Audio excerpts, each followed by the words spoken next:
The other big night is some night next week. I think it's Monday night. Sarah Palin at 9 o'clock is going to go on the home team. She's going to go visit the home court. Yep. She's going to Sean Hannity. It's sort of an infomercial. It'll be like Victoria Jackson sewing makeup foundations to whoever, you know, Elizabeth Baxter Burney or somebody, one of those ads.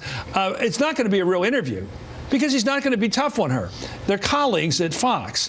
Why is she going on television to do this soft landing? I guess I'm answering my own question.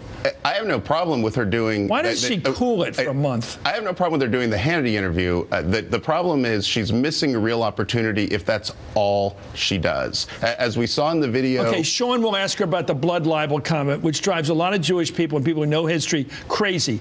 The very fact she's going to have to answer the question why she used a phrase like that, she'll come up with some contortion of how she used it, and then Sean will say, "Oh, I get it now," or some ridiculous thing. I don't know. And then it'll be a headline in all the wires and on all the blogs on Tuesday. She will have achieved nothing because it won't work. She can't get out of those Chinese handcuffs she put herself into. I don't know what he's going to say or what she's going to say.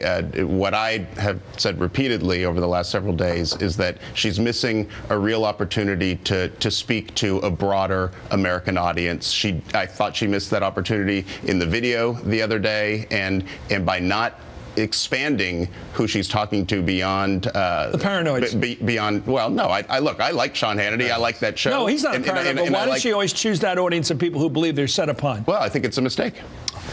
Listen, I think she's been missing an opportunity to speak to a broader set of the American people for a very, very long time, and I think she's actually going in the opposite direction, and she's speaking to a narrower and narrower and more paranoid group. I mean, Sarah Palin is the only person on earth who could put a target on 22 congressional districts, including Gabby Giffords, and then watch what happened last weekend and pop up 3 days later and claim to be the victim.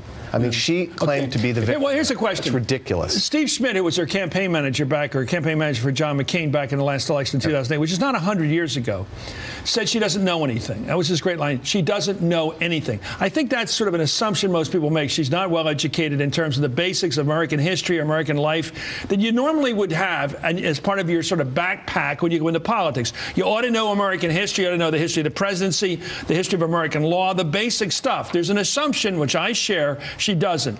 Why hasn't she spent the last 2 years studying, say, an advanced placement course for American history?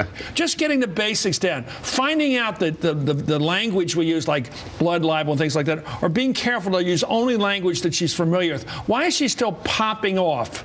What's my question? Popping off. Well, nobody knows what her end goal is. Look, if she wants to, if she wants to be president, if she wants to be president, I think she's going in the wrong direction. If she wants to double down on what she's already managed to create and continue to hold sway and to make money, she's doing exactly the right thing because she's solidifying her position. Isn't she selling with Yahoo? People who love her? Selling what? Yahoo. Like, I don't know anything. There's a lot of well-educated people that live in the country. There's a lot of well-educated conservatives, obviously, in this country, maybe as many as there are liberals. But the fact is she doesn't want to be one of them. Why doesn't she want to be educated to the basics? I have long since stopped trying to predict or even sometimes to understand what she's going to do. I don't think Bill Clinton, with all his education, spends an hour a day studying the world economy because he talks about it. He feels that his responsibility, if he's going to be a leader, even without a portfolio, to know what he's talking about.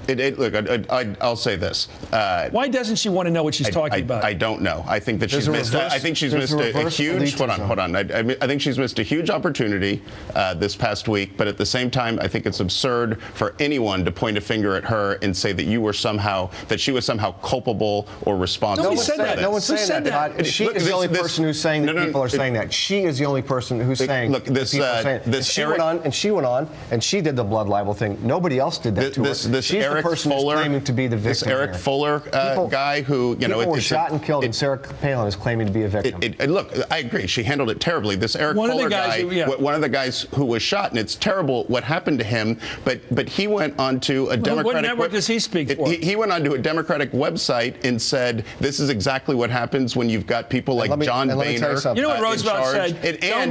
My problem with Sarah Palin about this: constantly mentioning bullets and guns and ammo and bullseyes and reload and all that language in this country, I don't think is helpful. I don't think it's a good thing. Roosevelt, one of our heroes, I think yours too, said, "Don't mention rope in a family where there's been a hanging."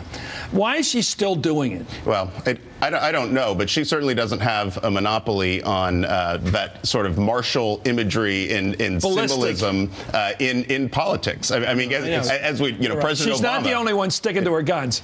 We can't even get away from this language. I agree. Thank you. The feeling most people get when they hear a Barack Obama speech, I felt this thrill going up my leg. I mean, I don't have that too often. Steady. No, seriously.